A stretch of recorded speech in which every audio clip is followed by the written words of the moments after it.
Hi, my name's Ethan Lawrence. This is Jesse Leach from Killswitch Engage. Hi, I'm Scotty Wartu. Hi, my name's Sean Smith.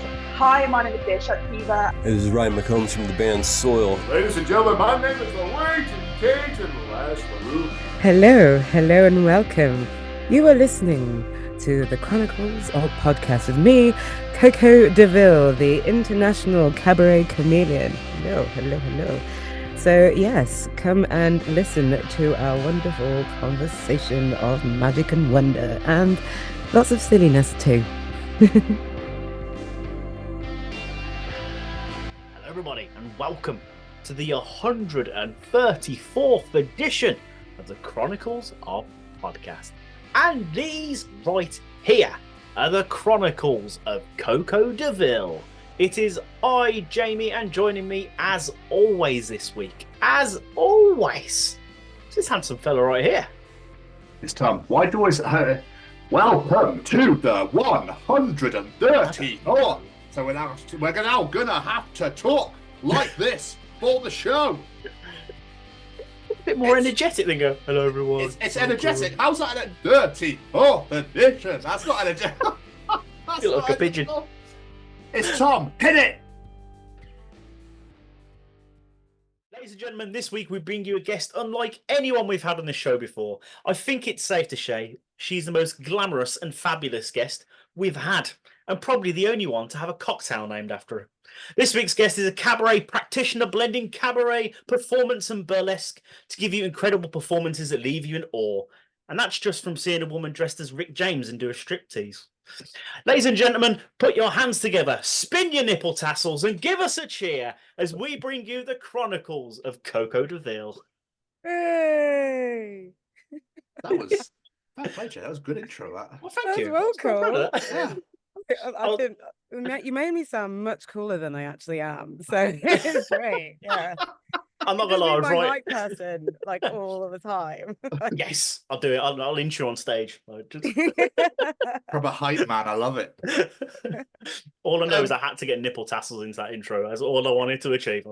Yeah, it's quite special. They are a very special, unique phenomenon of burlesque and cabaret, and it's just so much silliness of it, and it's great to be silly. You know, it's all about the silly. 100%. But I know we very briefly touched on it before we brought you in. But how's your personal Friday been?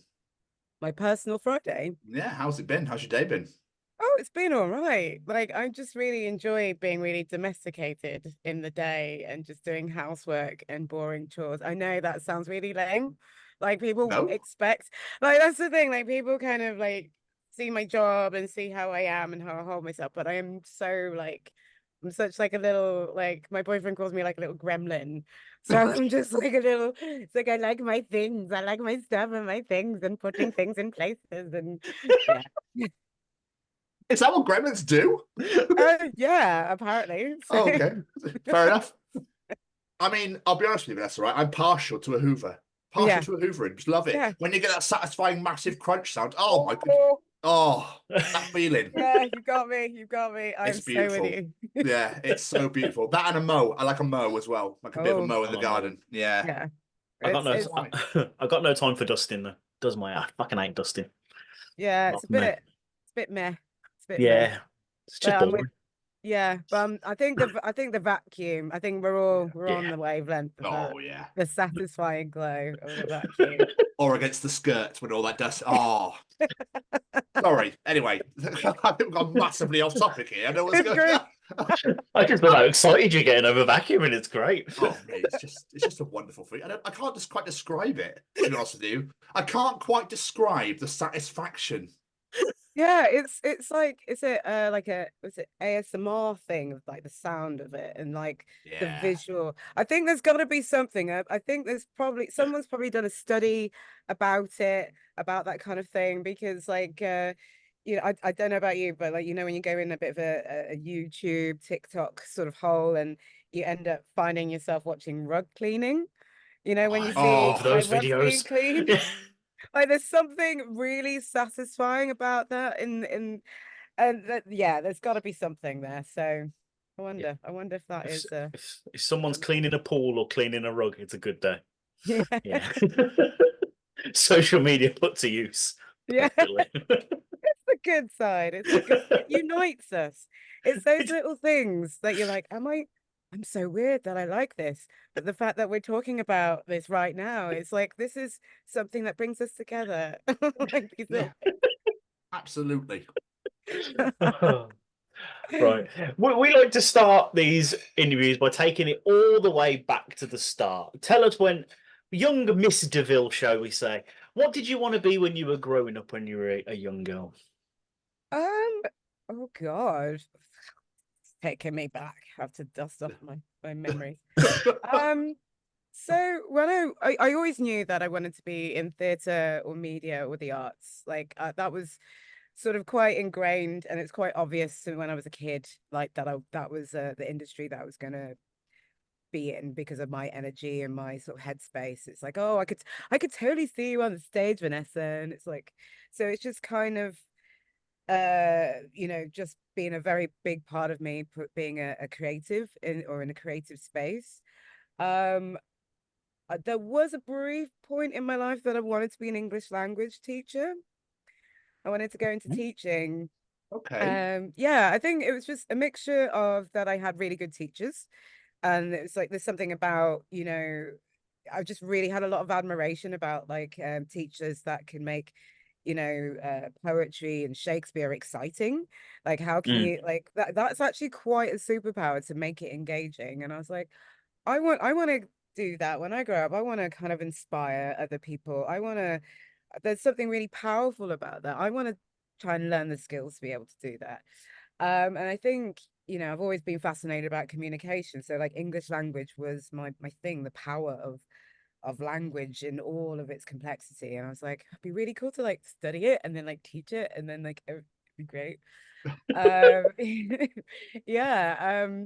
But that's kind of it. I've kind of always known that is, just being a creative was always in my blood, really. And I do wake up very, in the morning, and I do like practice gratitude a lot, which, so it's something that is a really big part of my life, that I wake up in the morning, or before I go to sleep, and I just have a little moment of going, I am really grateful for. And I'm really grateful that I'm in a profession, something that I've always wanted to be in. And so I either go to sleep quite happy or wake up quite happy, and then that kind of translates through my day. So that's kind of my thing. I like so that. Cool. I like that too. I might start doing that now. Yeah, it's definitely a thing. So it's all about sort of like being at one with your mindset. Like, so in recent years, everyone is starting to really focus on their mental health. But which is really, really important. For so long we've always ignored it. We've always burnt ourselves out. We always have like issues with anxiety and depression. And it's really, one of the big things for me is like is trying to find ways that weren't medication or like, stimulants. It's like, what can I do within myself to try and pull myself up to kind of get myself, like, just change my perspective on certain things. So one of the aspects is practicing gratitude, to be grateful for certain aspects of my life. So granted, there are certain things that are out of my control, but there are certain things, actually, actually things did actually go right today. Like, or like, yes, I got my favorite donut today. Like, or I managed to, like my train actually ran on time today. Or like, oh, I found this really amazing like thing in a charity shop that, like this nostalgic childhood toy that I had as a kid, and I found it in the charity shop for 50p. Those are little things, like just being grateful for that, and it just kind of helps just kind of just shifts your mindset, and like it just brings everything up. And what was the other one I do? Sort of manifestation, like just I've forgotten the term. Is like when you want something, just visualize it. Just keep thinking about it. There is a term for it and I can't remember it, which is really annoying. Yeah, I can't think of the but it's just but it's just the case, if you've got a goal in life, or if you want to achieve something, just visualize it. Just like close your eyes, or just have a moment, have a little daydream to just think about what would that actually look like? What would you be wearing? What would you be seeing? And then every time you think about it, the image becomes bolder and brighter and bigger. And then what happens subconsciously, you start making decisions as you start making your days actually start sort of tailoring towards your goal because of your mindset. It's there's lots on the internet about that kind of positive manifestation and gratitude and stuff. There's a lot out there, and it's probably articulated in much better ways than my waffle. But it's the things that I do a lot, and I definitely swear by them, and I do recommend. Yeah. I might cancel my therapy I've got booked next week and just do that instead. Yeah, that sounds unreal. And it'll be free. Yeah. Well, that's the joy of it. You can save some money and save and go on holiday or buy something nice for yourself. Yeah. Treat yourself. Oh, Vanessa, thank you for coming into my life tonight. It's like I should have manifested that. Do you know what I mean? Like, there's obviously a reason we're meant to be here on a Friday night near the end of May. Do you know what I know what is going on. Is this even real? Am I even here? Yeah, but we are grateful for this moment. Let's have a little hippie moment. Oh, let's do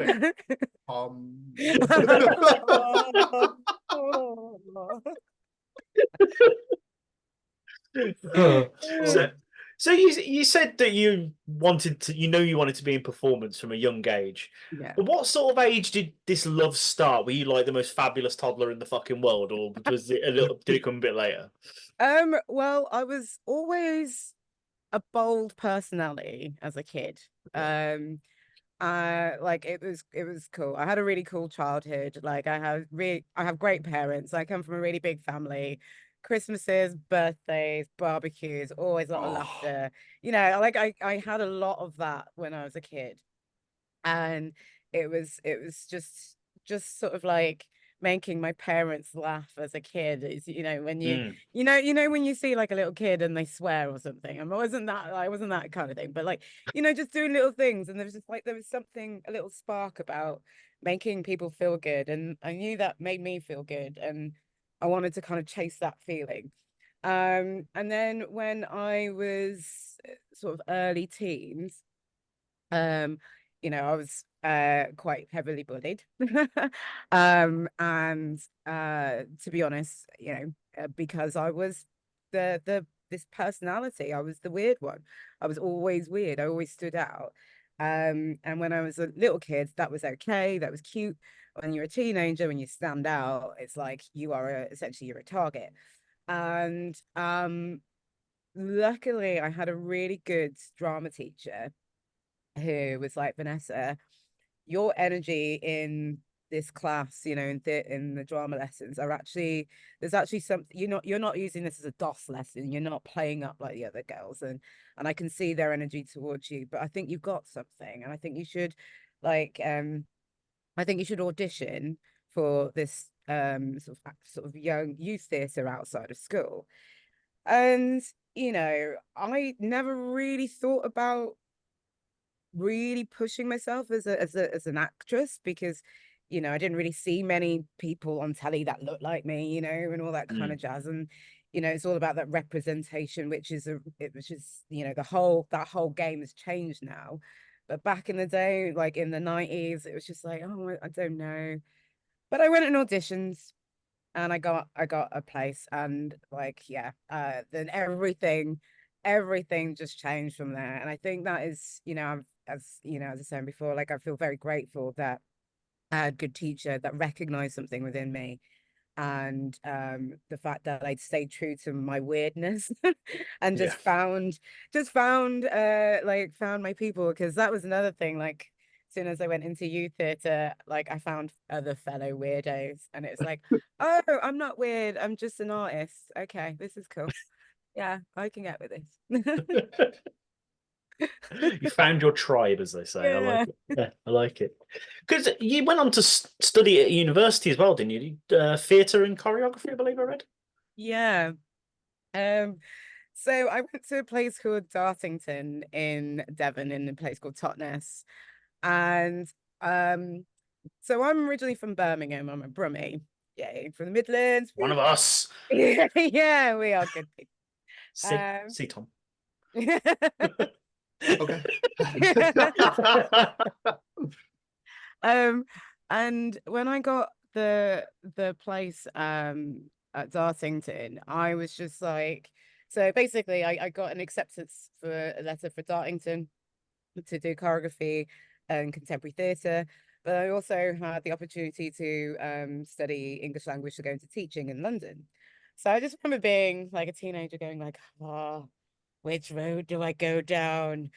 You know what? I'm gonna go and literally be an artist and just see what happens. And when I went to Dartington, I realized I was like one of the only people that came from a city. So I was just, the first time I was like surrounded by like, you know, proper farms and fields, and like to get to my lectures, I would have to cross a field with loads of cows in it and stuff like that. It was so surreal. It was just like this weird arts university. So there were people doing like, you know, music and writing and film, and we're all just in one little bubble. And it was an amazing experience. I'm really grateful for that experience. It's actually 20 years ago this year that I went. Oh God, where does the time go? I know, it's crazy, isn't it? I know. Yeah. It's weird. It's like I meet people now that are like, yeah, I'm 19. It's like, oh my God. I still have Get away! Get away! With your youth. No. Yeah. But I'm really glad. And I don't know, like, are you guys aware of like contemporary theatre and all of that jazz? Like, when I say contemporary theatre, what do you think of?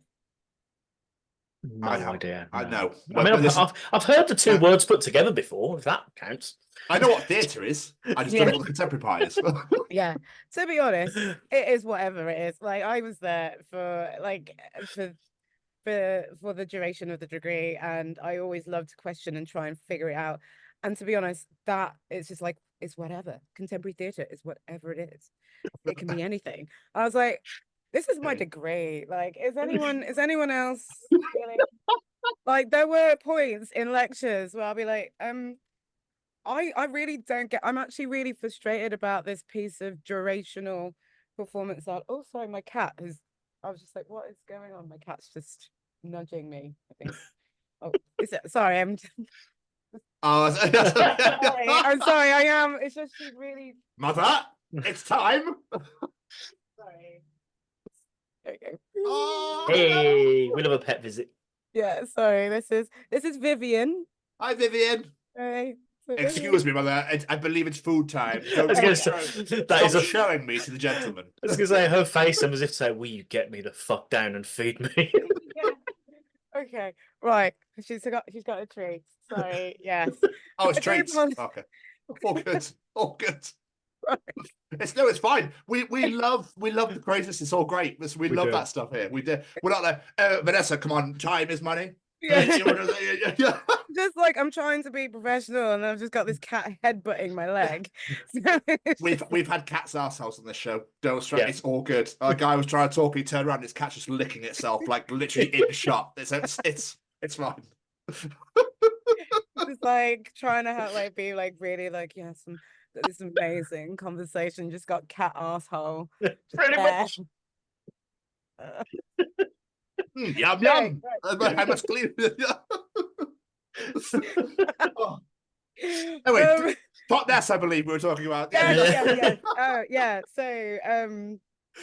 So basically, like I used to question a lot. I was one of those students who's like, excuse me, I don't really agree with this, or like, this is a bit weird.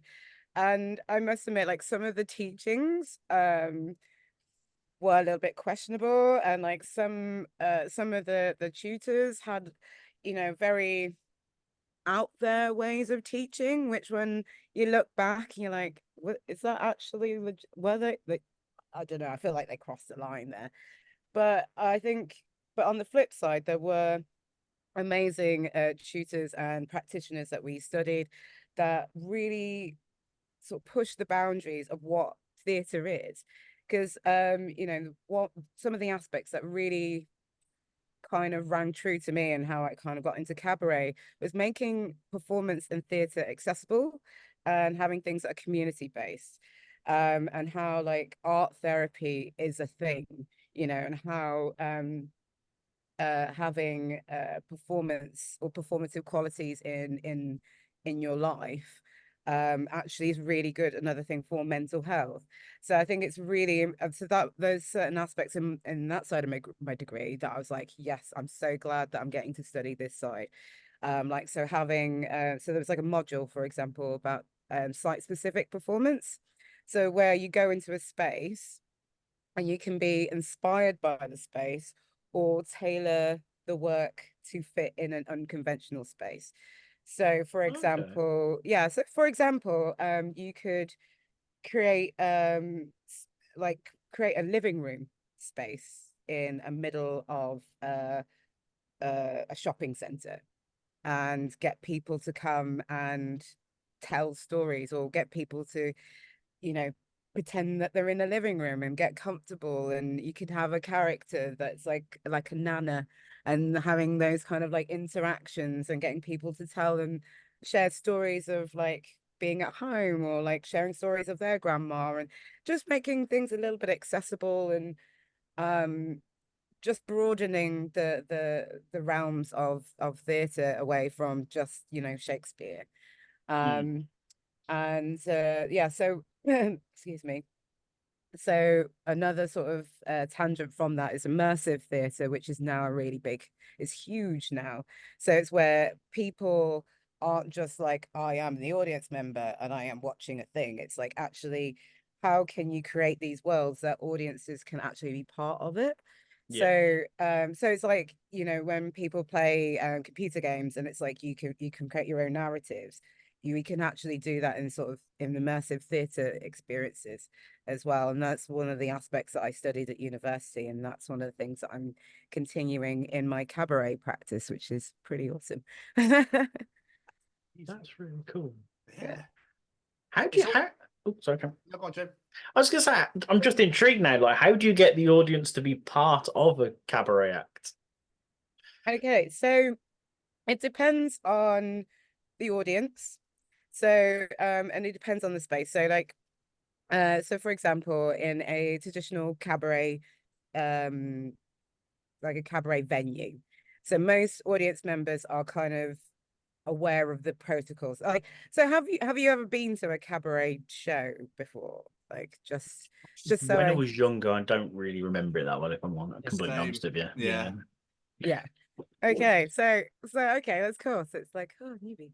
So with it's great. So basically, how I see it, it's like cabaret shows are, so like cabaret artists essentially create these characters or these narratives or these personas, and essentially like little worlds, and they're inviting the audience into that world. So some performers may interact with the audience, like actually going into the audience and, you know, tickling someone with a feather, or, you know, if someone's taking off a glove and might get an audience member to catch it, or it's basically a little bit of a nice bit of an energy transaction. Because the joys of cabaret is that it's real. It's what you're seeing is real. It's not. It's because I think sometimes when people think of traditional theatre, you can just like switch off and like just watch it like you're watching telly, which is kind of, it can be quite a nice thing, you know, especially if you go and see like a big Western show and you're sitting down and it's all amazing. But with a cabaret show where, you know, you might have like performers coming from different angles, or they're getting right close to you, and all of that kind of magic, it just kind of breaks that fourth wall. And so you're all as one together, and that's kind of the joy of it. And that's why I think so many people enjoy it, because it's like we're all part of it together. And that's kind of the magic of it. Yeah. I think that answers the question. I'm not sure. Yeah, absolutely. Yeah, absolutely. 100%. In my head, I was thinking of like, however the audience reacts is what the outcome of the show is going to be. Do you know what I mean? So there could be different outcomes every time, depending on what the person does towards the act itself. If that makes sense. Yeah, like, because that can happen. Like, so for example, like I have various characters and personas, and depending on how the audience react, like sometimes, I know for myself, like I kind of feed off the energy of the crowds. So if people are whooping and cheering and hollering, because that's also really encouraged in a cabaret space as opposed to a traditional theatre space, that you can whoop and cheer and go like, yeah, brilliant, woo! Yeah, there's something really soulful and just like, yeah, you go and do that amazing dance move or whatever. And yeah, and like, so when you're on the stage and you're like, oh, I just do this move, but right now this audience are really cool, so I'm gonna do an extra moment, or I'm gonna do something else. And it's that really nice sort of fluidity of the art form that's really great and exciting. So it means that, for example, you get some people who have their favorite performers and they will see them all the time. So they'll go, like, there are some fans that will go and support their favorite performers in different cities and stuff like that. And it means that you can see that same performer doing that same act for years, but it'll be different every single time because the audience will be different, the staging will be different, the lighting will be different. So you'll always still have that excitement, which is pretty cool. That's absolutely it's like a new show every time, even though it's not, but it is, but it isn't. Yeah. Incredible. Yeah, it's like a stand-up comedian. So it's like, how they'll have like essentially like the joke, they'll have the setup of a joke. And depending on how the audience is, they might deliver it in certain lines in a particular way. They might cut bits out. They might ad lib. It's that same it's that kind of same kind of energy. And I think when you are working with live, so like like being in a band, doing stand up, doing cabaret, having that confidence and in what you're doing because you've rehearsed it, you practiced it, but then allowing yourself that little bit of freedom to ad lib and just feed off the audience and just go with that. I think that's the real sweet spot of it all. Yeah. So before we go any further, there might be people listening to this that aren't quite 100% sure what you do. So talk us through a Coco Deville performance. What does it look like? How would you describe your act? Okay, so Coco Deville is she's the cabaret chameleon. So she is whatever she wants to be that day. So one minute she could be the reincarnation of Rick James. She could also be Titania from Midsummer Night's Dream. She could be an absolutely glamorous 1920s prohibition babe to a disco devil, like it's she just basically has all these characters and personas. And basically they all have their little worlds, they all have different energies, different personas, and Coco just basically just invites people into her world to have a lovely time. A lovely time. Just have a lovely time. Just have a lovely time. How was she born? How was the character created? Oh God, jeez. So I got into burlesque when I was at uni, because I was really interested in feminist performance art. However, a lot of the practitioners that I was introduced to, I didn't really like their style. I liked the actual concept of feminist art, but I wasn't into like tampons and teacups and all that kind of stuff. I was just like, it was me being that person again, like, I find this a little bit like what? Also, like, I found, I was really interested in sort of body modification, about like the body as a canvas. I was really interested of like all the things that you could do, like so like tattoos and piercings, and how that can translate a thought process or more. Like you can look at somebody and go, oh, they are this, they are that, they represent this. So I was really fascinated about that, which led me down to the rabbit hole around gender in performance. And so I got really fascinated by drag, like, for example, and the performance of femininity or feminine qualities. And I was like, oh, I'm really like, I want, like, I wonder what the female equivalent would be. And then that's when I got into burlesque, because burlesque is performative, a performance of the feminine energy. It's about the exaggeration of like the curves and wearing heels and all the kind of stereotypes of femininity and what does it mean, and like playing around and juxtaposition of all these qualities, and I found it really fascinating. And so, like, I had a few of my friends, and we started off in like a little burlesque cabaret troupe, which it's playing around with like gender politics and stuff, because when you're at university you're all edgy like that. And we did quite well. We went and did shows at Edinburgh Fringe, and there was good, and this was like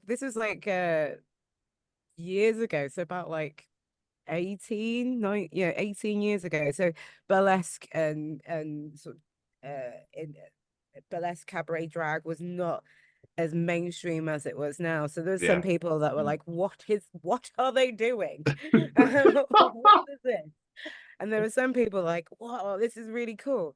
Because burlesque and cabaret and music hall entertainment was just beginning to embrace a revival. And so we were in the troupe, and then like a 90s boy band, we decided to go our separate ways. I mean, and I decided to stay. So I was like, I like the taste of this. I like this. And granted, it was nice being in a troupe and bouncing off each other, but I was like, I'm just gonna have a go and see if I can create some acts and create these personas and see how far I get with it. And look at me now. Wow. So you're like the Beyonce of Destiny's Child. Essentially is what we're saying. Oh my here. God, can I have that? Yeah, of course you can. That is great. Oh my God, that is oh my God, that's like legit what actually happened though. But yeah, the way you described it, that's the first thing that came into my head. When you mentioned 90s boy bands breaking up, I was like, well, hang on a second. Let's not forget Destiny's Child. One of the greatest, pop trios ever. Yeah. Because that was the thing. It was like there was a point where like me and my friends were like, oh, shall we like have a reunion? And I was totally up for it. And just one of the other performers, she was like, no, I don't really want to do it anymore. And it's like, okay, all right. All right, Kelly. That's such a Kelly Rowland thing to say. Yeah, it's like, all right, I'm up for it. But oh my God, that's actually so hilarious. I never even thought of it like that. But like, legit, that's well. You're giving me a big ego, Vanessa. Can I let's bring that to earth a little bit now. So, what about the name? Where did the name Coco Deville come from? So I had various stage names beforehand, which I actually can't. Like Selma Dunois was one. But the thing is, like, compares and the host couldn't pronounce it properly, or just be like Selma Dunois, and it's like, okay, that's not. Let's no, that doesn't. Yeah, let's have a look at that. And so when I first started, and it's part of my brand now. So, clowning is a really big part of my performance style. Because I've always been I love like non-verbal communication, and there's something with clowning. It's about the exaggeration of emotions. And because I was saying to you before, like one of the sort of my awakening into burlesque was the exact, exploring femininity and all the exaggeration around that. So it just the two just worked, and that was what burlesque was about. And so like, and Coco the clown is always like, is a cliche of a thing. And then also like Coco as in, my melanated magic of my skin. So I was like, okay, so there's 2 tick boxes straight away. Incredible. So it's just like this cute little brown clown, and then like Deville was like, I have always been obsessed with Disney villains as a kid. There was just like, there's just something about a Disney villain that just, just really spoke to me. Like, so when I was like with my friends and we watched The Little Mermaid and they're like, oh, I want to be Ariel. I was like, I want to be Ursula. Like, actually, like, and like, with 101 Dalmatians, like Cruella Deville, like she was just in these beautiful furs and she had a minion. She was like, oh, I want these things and people do it for me because I am just her. And I just quite liked that energy, like this diva, this amazing, gorgeous diva who was also really funny and just really just unapologetic. And there was just something about that, and it just came to me, like just kind of like a little like name generator in my brain. It's just like putting names together and just like diddle, diddle. And then Coco Deville. And I remember sort of putting it out there to some of my friends, like, what do you think? I've just thought of this new stage name. Do you think it would work? And everyone's like, oh my God, Coco Deville. Like it's very punchy and it just feels really good to say. So I was like, okay, that will stick. That will stay. Yeah. I love it.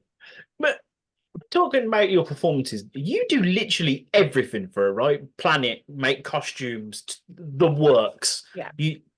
That's absolutely how long of a time does it take you then to go from concept to ready to go on the stage? There is no time frame. You can't there's still acts that I'm working on now that I created like years ago. It's like, as I was saying, like being a musician or being a stand-up comedian, it's in that same vein.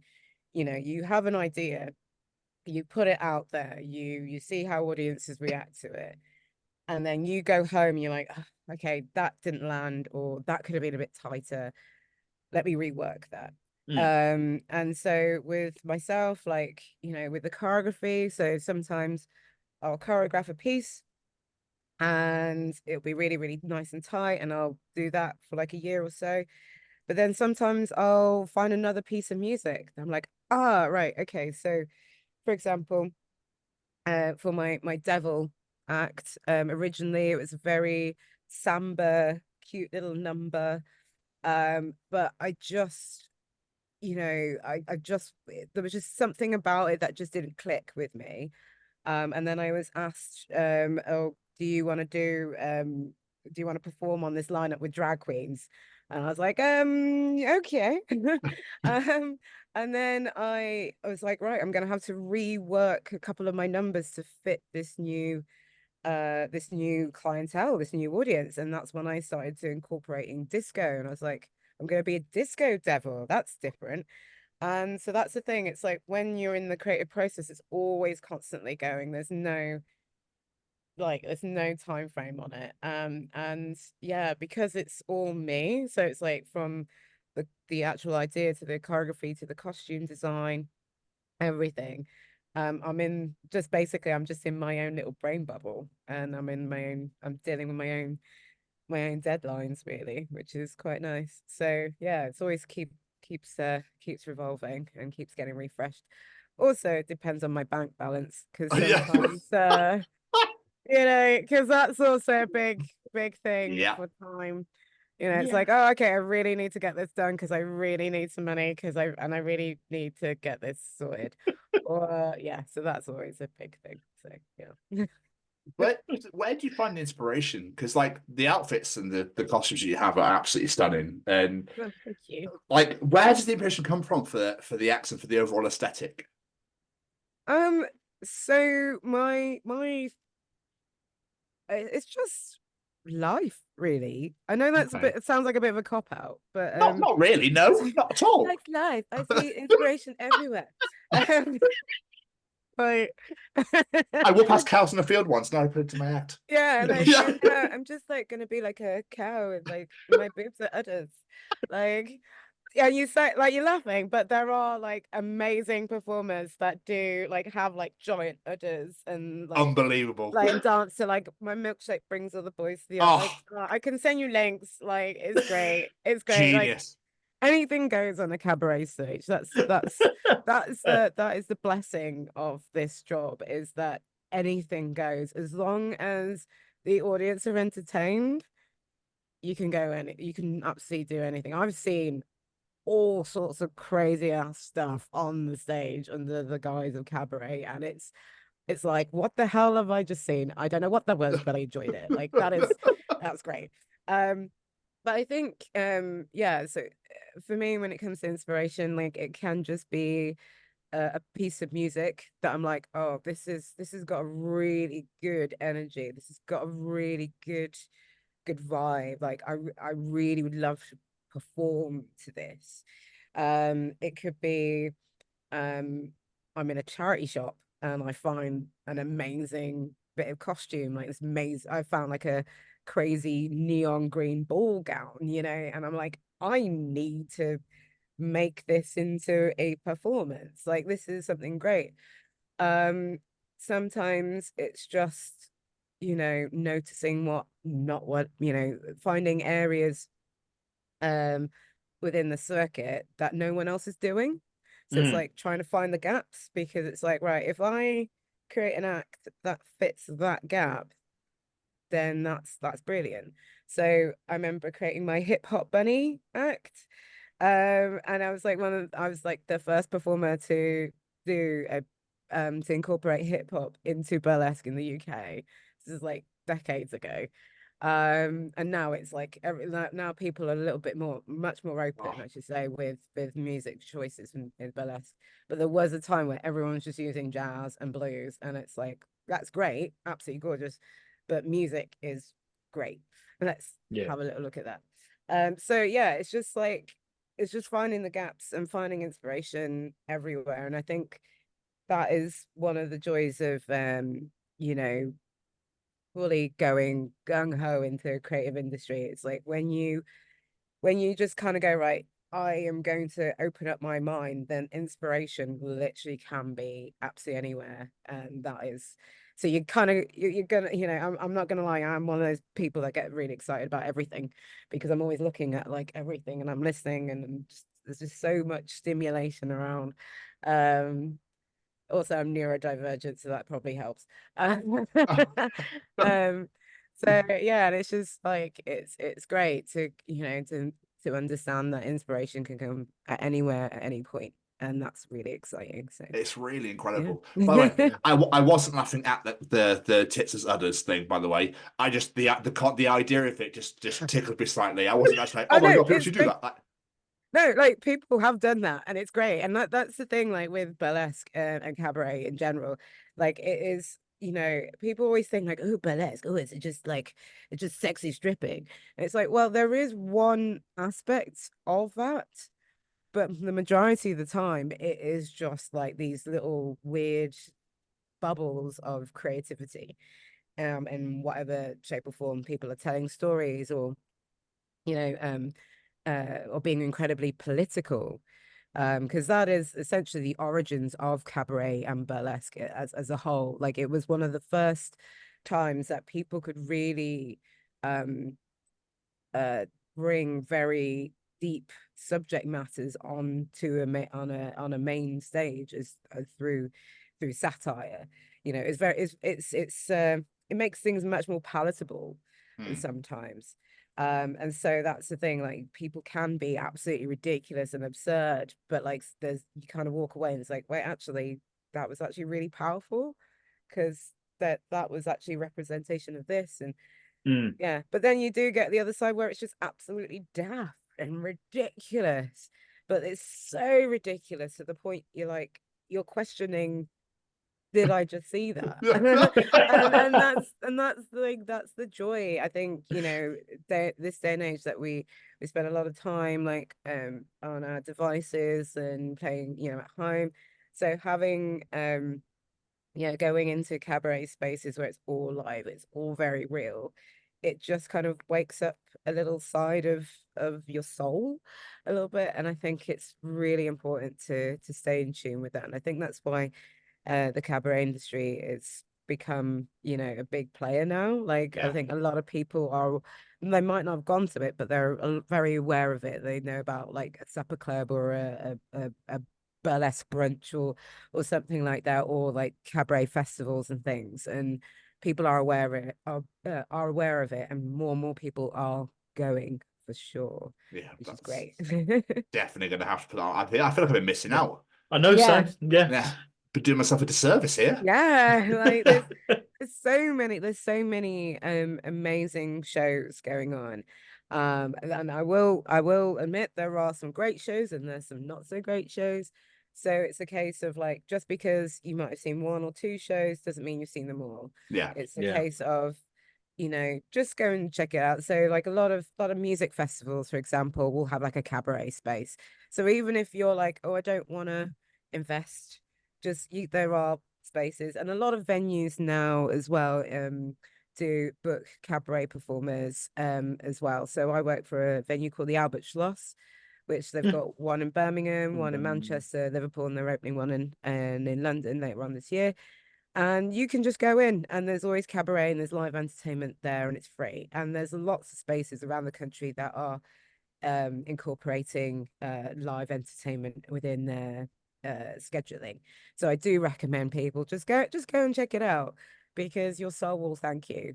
Like, it is just a whole nother ball game, and it's very welcoming, it's very inclusive, it's very accepting, it's very safe. A lot of people who always feel very othered in certain spaces when they're going out, cabaret is always usually very, very opening and welcoming. As long as you're not a dickhead, like as long as you're respectful, it's all great. And you do see a lot of people, that that would struggle in like conventional clubbing spaces, but in cabaret spaces, that's their jam. So it's really nice to see that aspect as well. And like a lot of burlesque shows that I'm involved with now, they have they cater for people with that might need special requirements. So they might have like a sign language interpreter at the side of the stage doing the lyrics for certain songs as people are performing. Yeah, it's really cool. Like the cabaret circuit is really sort of listening and making sure that like anyone who doesn't feel like they belong have a place to belong. And that's one of the things that cabarets, like, since its origins, like back in the day, from the 1920s and 30s, it was always a space for everyone that was othered to all come together and celebrate, and it celebrate themselves, and it's all very accepting. So if people haven't gone to cabaret or burlesque show, I do highly recommend it. Definitely, I'm definitely have to seek it out, because it sounds incredible. Like, obviously we've all seen pictures, we know what it looks like, but to actually be there, it sounds incredible. But you did briefly touch on then, and I did want to mention it, because let's be honest, there are quite a few dickheads in the world. I'm assuming you've probably had to deal with people making ridiculous comments and just lewd, horrible behavior. How do you deal with that? Most of the time, those people I don't have to deal with, because security deal with it. The thing is with a cabaret space, because of the nature of the space, so it is a lot of, I was saying, it's where a lot of people can relax and truly be themselves. There's a heightened level of etiquette.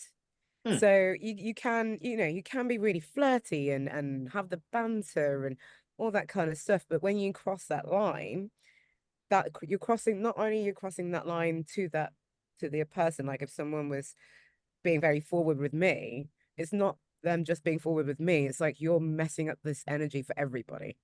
Yeah. Because then it means that no one's, if you're breaking that boundary, that means you're ruining the space that we've all worked so hard to create. So usually that gets like nipped in the bud.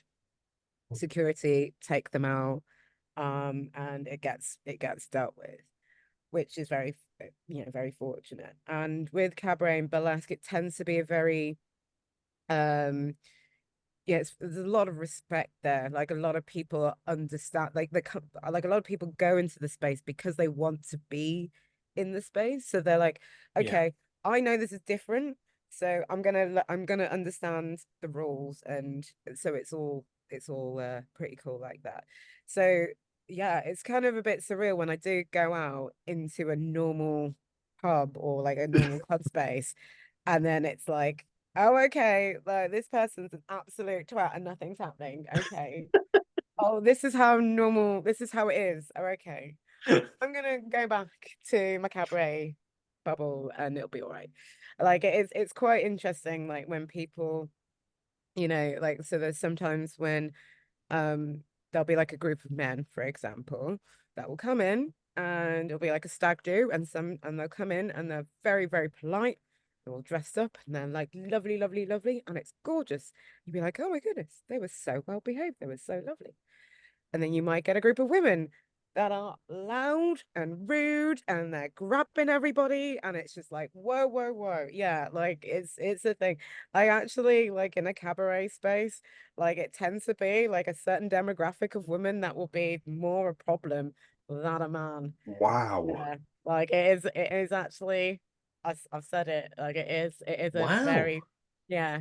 And especially, and that's like across the board. So like burlesque performers and drag performers, that certain women are the ones that are more handsy and forward and more aggressive sometimes than men are. Okay. Yeah. That's Yeah, you wouldn't think shocks me a it. little. Yes. I was just did not see that curveball coming. I'll be really honest with you. Yeah. Yeah. Wow. Yeah, because like I think with men that come into the cabaret spaces or environments, because with like, so for example with burlesque, it's all of, you're performing to the mime, so you're engaging your audience. It's not, if your purpose isn't to get someone aroused, your purpose is to be an entertainer and celebrate you and share that. So if someone wanted to be aroused, there are many beautiful lap dancing facilities to cater for that need. That is there. It is great. But if you go to a cabaret environment expecting that, you're going to be sadly mistaken,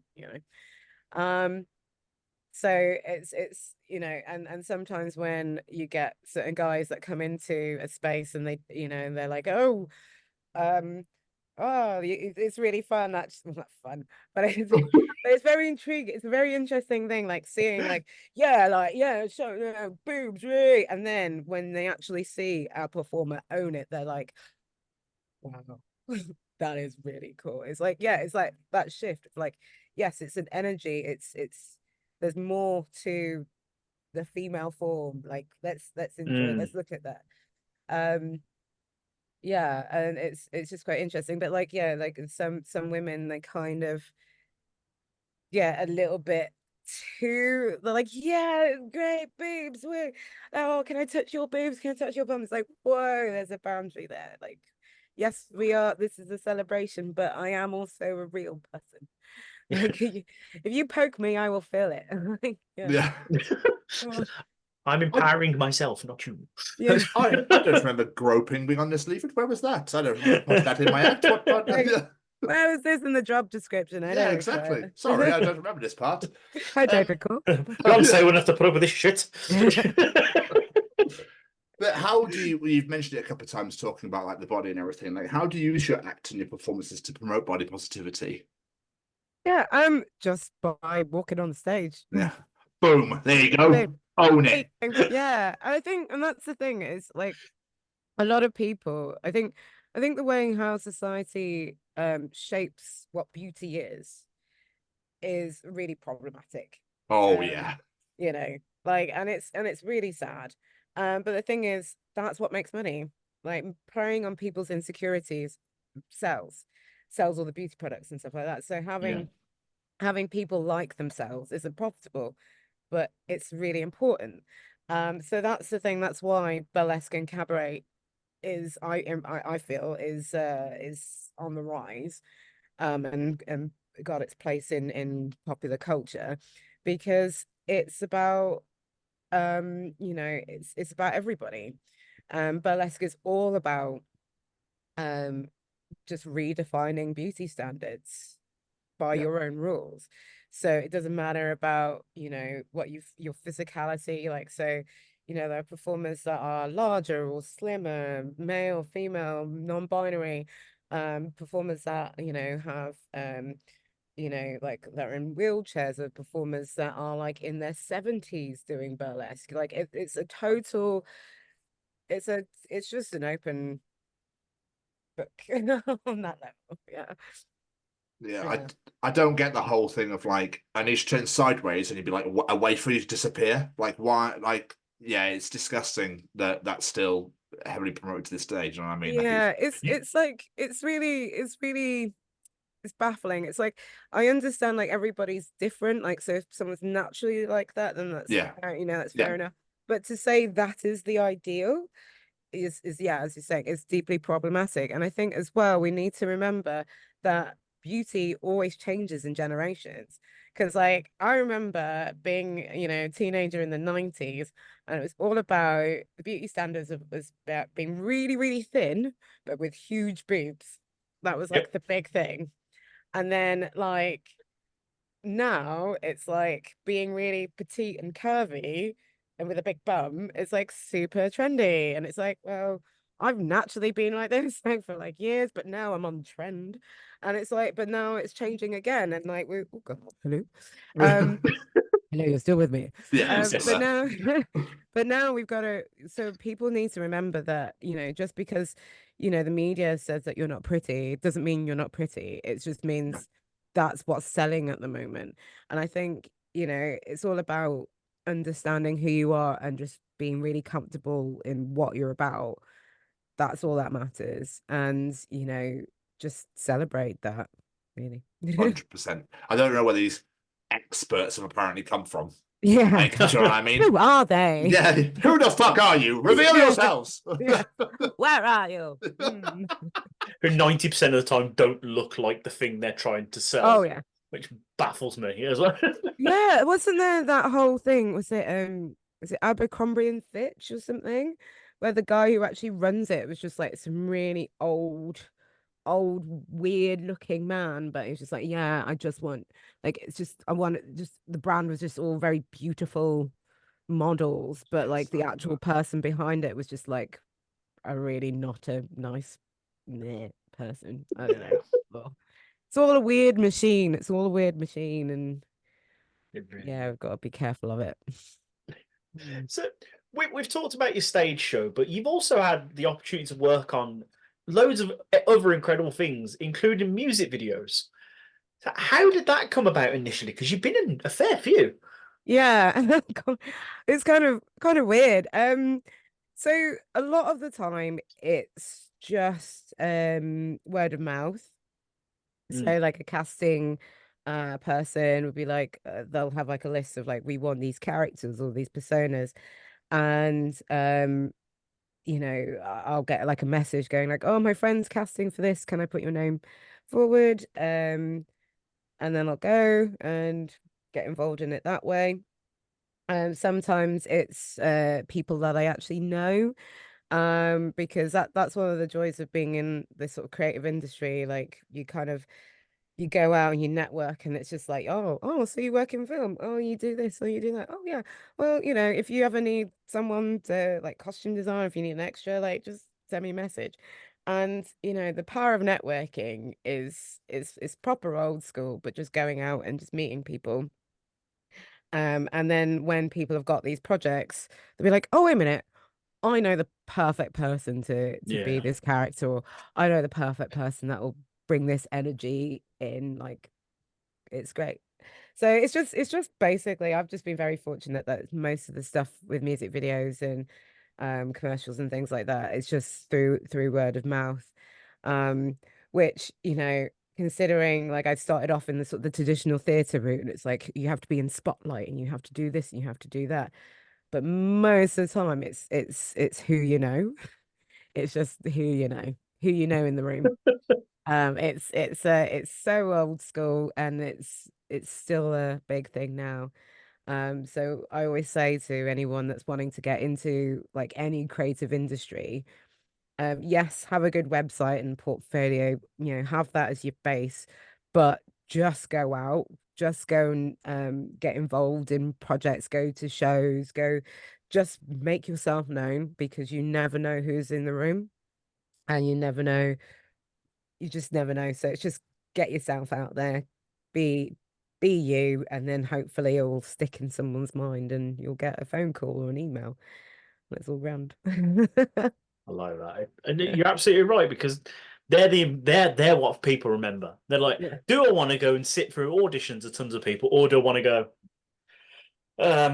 yeah, I know this person, do you want to do this?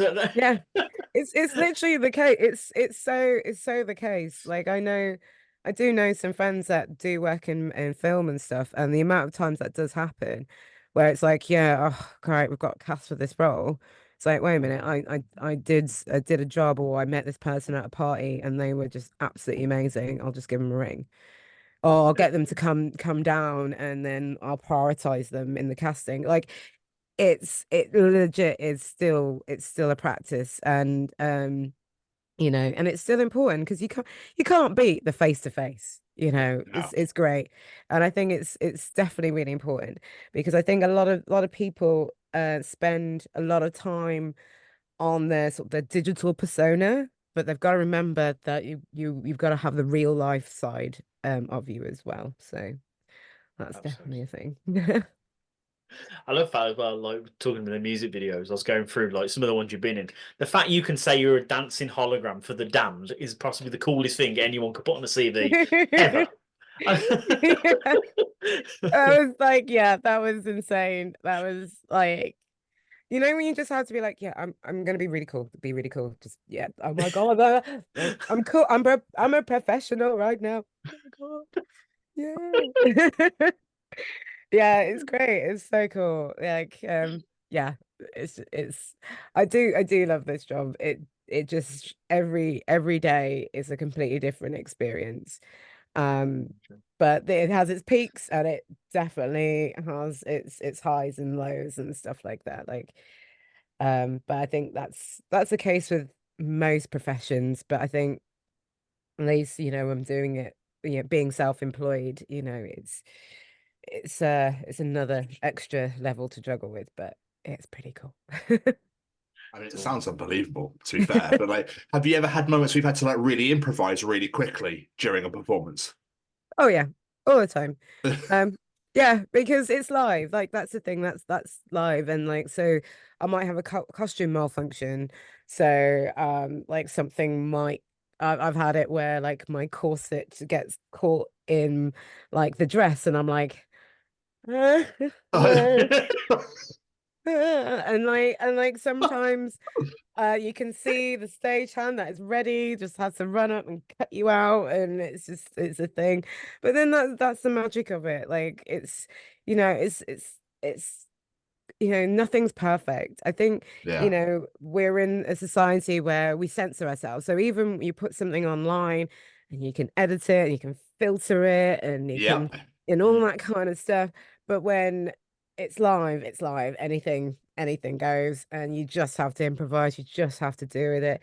But that's the joy of it. It's just to remember to be in the moment. Like I think it's really nice to be in an industry and be in an environment where living in the moment is literally the thing. Anything could literally happen. Like, yeah, I remember like one time I was doing a reveal and I was like, yeah, and I flew it and my bra like was just got caught in one of the lighting bits, and it was just like there, and then the stagehand couldn't get it down, so it was just like there, like throughout other acts, just like okay, But okay, I'm so sorry, everybody who's after me. I got a bit carried away, but yeah, and then they have to get... Work it in. Yeah, like just work with it. It's part of the decor now. It's great. It's cabaret. So looking at the future, not only for yourself, but just for the future of cabaret and burlesque, what advice would you give to people, aspiring people who are looking to get into that work now? Because obviously you've been doing it for so long now, you've seen so many changes. What piece of advice would you give to someone? Whoa, that's so deep. Yeah. Ooh, going deep now. I Look like at it. me. Going there. I would say really know who you are. Really know who you are. Because cabaret and is, you know, there's certain aspects of cabaret that are becoming very formulaic, or there are like, so for example, there's like a very well-known TV program that is out there that is very well known for putting performers on the television where they compete in a race, some might say. Yes, I know the one you mean. Yes. Yeah, X Factor. Yeah. And what's happened is it's taken a subculture of performance where it's all about individualism, but because of the popularity of the TV show, everyone is starting to follow the formula of the successful performers of this particular race. But a TV show that has a race in it. And so what tends to happen is that people are going, we know that's really popular, that works, so I'm going to be like that. And then what happens is everyone starts to get a bit samey, and same with burlesque. It's like, oh, I have seen the performers that are really big, they have this bit of costume or they have this prop, and so I'm going to buy all of that, and therefore I'm going to be amazing. But then what happens is that you get people that are kind of pretty much the same, and it kind of gets a little bit, in my opinion, a little bit boring. And I think for the future, what needs to happen is to go back to the original ethics of cabaret. Is you gotta have a gimmick. You gotta have a gimmick. You gotta have some, like, what is it about you that makes people want to watch you or book you? What makes you stand out? Why are you special? And the thing is, like, everyone's special in some way, shape, or form. We are all fabulous. But it's like, you know, it's about finding those little aspects and just elevating it and pushing it and exploring it. What inspires you? Do you want to work with your physicality, or is there a piece of music that you've always wanted, or like, what is that? And then once you know who you are, just really run with it. Because it's about standing out and being different, because right now it's getting very samey. And yeah, I think that's why people like myself are doing all right, because I've always been weird. I've always stood out. There was a time people were like, what the hell is this? And now it's like, oh my God, this is amazing. And it's like, I've actually been consistent. I've been consistently weird for a long time. It's like now people are starting to embrace different and enjoy different and celebrate the differences, and which is great to have in a creative field, and just you know, in society in general. You know, celebrate the differences, celebrate what makes you special. And yeah, my advice for new artists coming into the circuit is just really homing into that and just keep running with it, because you never know how far it will get you. Oh, I love that. Right. I genuinely love that. No, because it's so important, especially as we were saying, like with the things that society and the news are telling people what to be like, to go out there and say the best thing you can do, be yourself. It's perfect. Yeah, it's like it's such a cliche, but it's a cliche for a reason. And I think, you know, sometimes we forget we do forget about who we actually are. I think, you know, one of the biggest things that I've noticed, like post-COVID, like a lot of people were like, whoa, you know, like they were working, and then they didn't realize that they were burnt out. Like, so I don't know how it was for you two, like the amount of people that were like, oh my God, I was doing so much, and what have I got to actually show for it for me? Like, you know, and I think a lot of people, you know, spent a little bit of time reconnecting with themselves and taking up hobbies and actually realizing that they like doing stuff, you know, and I think it's really important to get back into that. And yeah, just really figure out who you are and what's, you know, brings you joy and happiness, and just really go for it, and try new things and all this kind of stuff. Yeah. 100%. 100%. Like, what has been the most rewarding part of your career? The fact that I've got a career. Just that in general. There you go. Sorted. Yeah, That's answered that. Yeah, well, it's like, it is the thing, because like I remember back at my university, and also like when I told people when I was younger, it's like, oh, I really like, you know, I like performing, I like being in the arts and stuff. They're like, oh, okay, so what are you gonna actually do for a job though? It's like, no, can't what? Oh. And that was a thing for a while. It's like, oh yeah, I'm an artist, I'm a performer. It's like, okay, that's great. So, but what do you do for money though? It's like, I just told you what I do, but it's just like the fact that, like, Yeah. you know, a lot of people for so long have this assumption or have this belief that being creatively minded or going into a creative field means that you have to be poor. Like, it's like, oh, if you're happy to go to work, well, yeah, you're gonna get paid in pennies. So that's how the world works. You only get lots of money if you sell your soul. But actually no, it's about finding that balance, and you know, it's understanding that creative industries are still an industry. It's still, you know, it's still um you know, it's we have a union, we have equity, you know, so we are, you know, performers are unionized, and you know, there's a lot of contracts and stuff, so it is an actual job. So I'm really grateful the fact that I have got an actual career in an industry where a lot of people told me there wasn't one. And I'm glad that I didn't, you know, that I didn't believe them, and I kept going. So Yeah. so that's also my advice for people now, is like, you know, um just keep going. If that's your actual passion, keep going. It's like, you know, people who are gamers, you know, generations ago, if you said like, oh yeah, I want to play computer games for a living, people would be like, whatever. But like now, like my friend's partners like in tournaments and stuff like that. So it's just like, that's a whole nother industry.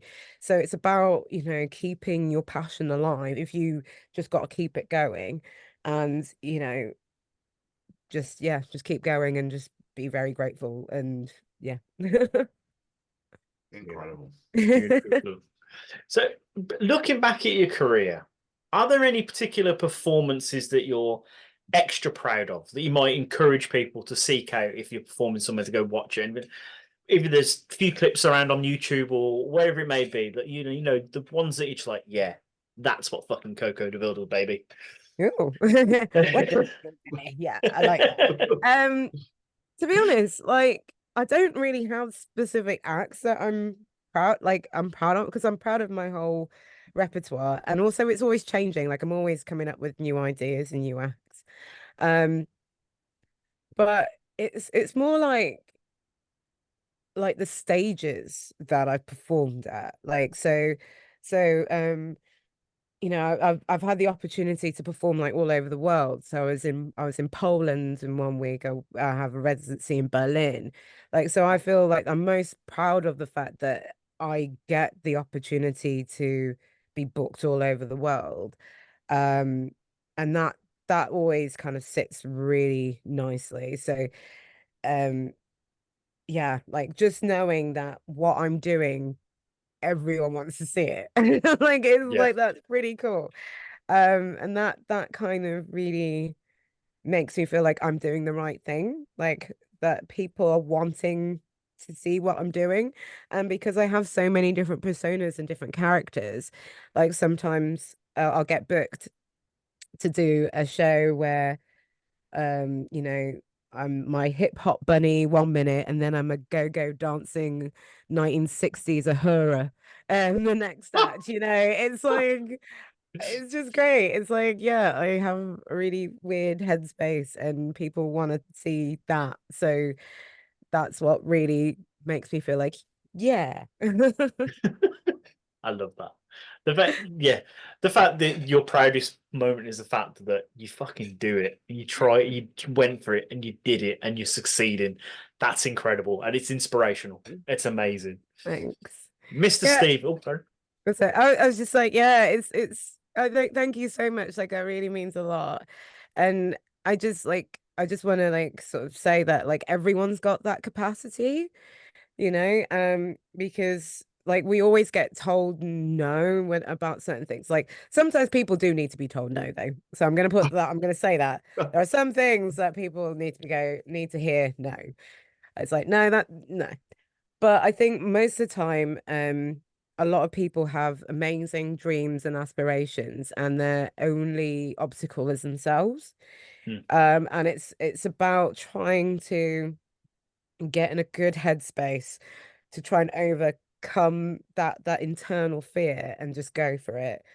And and it's like I'm very fortunate that it's happened with myself, and I know within a lot of the people in my friends, my work colleagues in the cabaret industry, I have this, it's quite interesting that we all have similar stories of like we were the othered, kids at school, or we've had some kind of like neurodivergence, or there's always some obstacles, but we've managed to overcome them. And because we've overcome them, it made us stronger.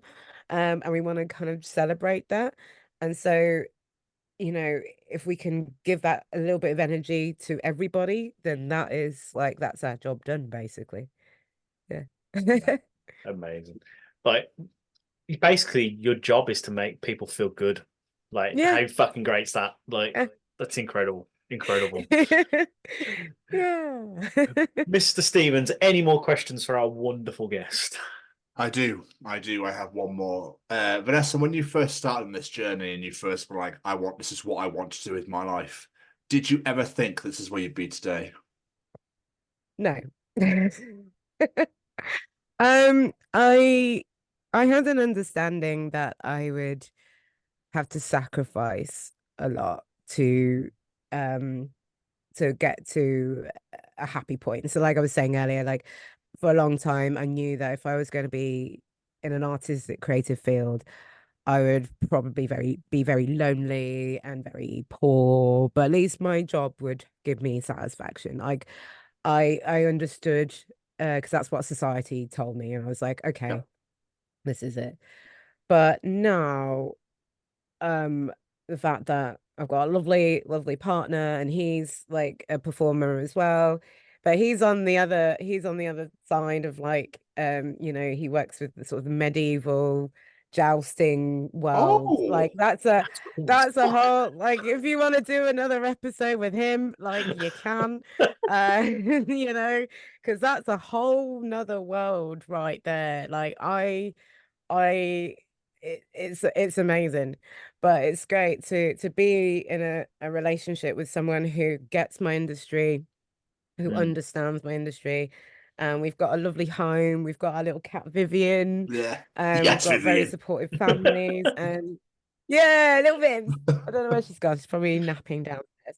But like, to know that I've got a really lovely home environment, family environment, somewhat stable career, like it's amazing. And I think it's just that case of, like I was saying, about when you have your goal or aspiration, to just really hold on to it, like, because sometimes it might seem really impossible or whatever, there will be some obstacles, but then that makes it more worthwhile in the end. And granted, it has taken me a long time to get to this point. It's no quick journey, but I think with any profession, where your product essentially is you'll be fine, because you're just basically every investment is into yourself. So it's I'm getting to the point where being an elder millennial, it's like, okay, I can't do certain dance moves anymore. It's like, okay, I'll leave all the splits and backflips to all those young'uns. I'll just continue doing the funny stuff. Like, I can do that. Yeah, there's like the moments you wake up in the morning, you're like, why am I aching? Oh, I'm just okay, right, this is my life now. We're all there, it's fine. Yeah, it's like, when did that happen? Like, do you ever get moments of like waking up and you just have the memories of just like going out or just having an adventure and then being able to bounce back and do stuff in the morning? And now it's like a struggle.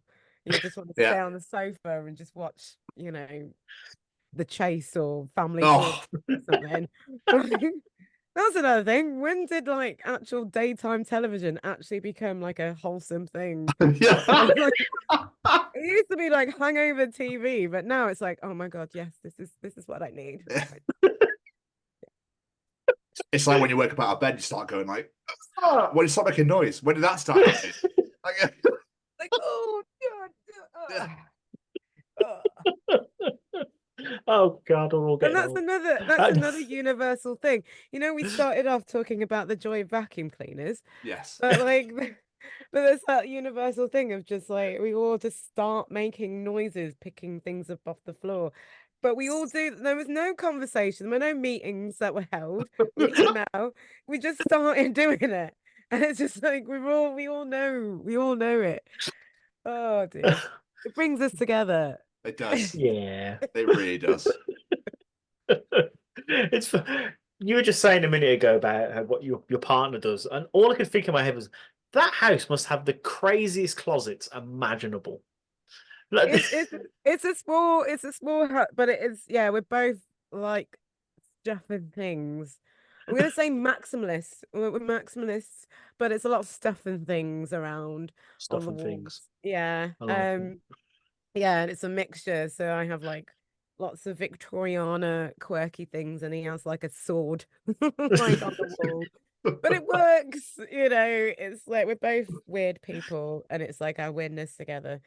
I love it. Yeah, it's grand. But like that's the thing, like it's all about finding people that have got like the similar interests and stuff and have similar energies, and you just bounce off each other, and it's nice. It just makes everything a little bit easier. It's beautiful. Vanessa, thank you so much for doing this. It means the absolute world. I'm so glad we finally got to do this because it's been incredible. It's been like, thanks so much for your patience, because I know like past couple of weeks, I know you've been like, you guys have been traveling and I've been traveling, and I was ill the other week, and it's just like, oh, one day we'll get there. Look at us now. Just meant to be, we did it. We did it. Before we let you go though, any plugs, social medias, websites, where can people find out where you're performing, etc.? Okay, so people can follow me on the lovely Instagram at Ms. Coco Deville, so MS Coco Deville, so Ms. Coco Deville.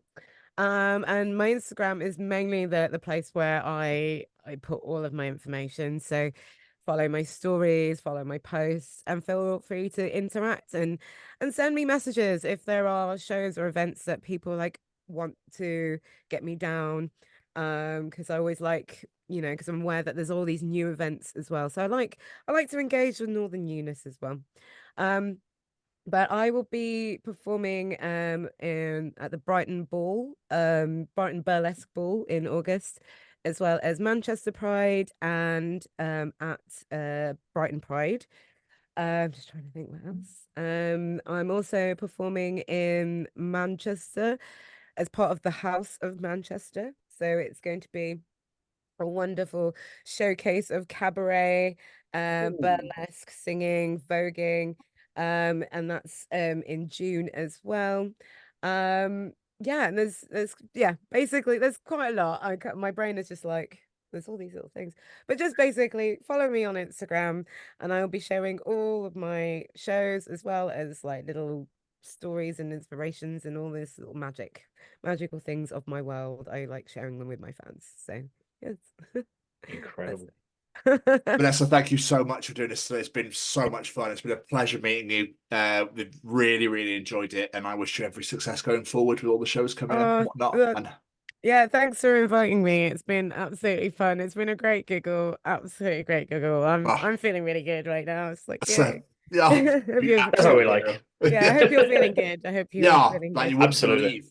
Like you wouldn't believe. But I hope you have an absolutely superb rest of your evening, and hopefully we'll catch one of your shows very soon. Yes, let's keep in contact. It'd be great. Let's do it. Absolutely. Cool. But yeah, take care of yourself, and we'll speak to you soon. Okay, bye. Take care. Bye. Take care. See you later.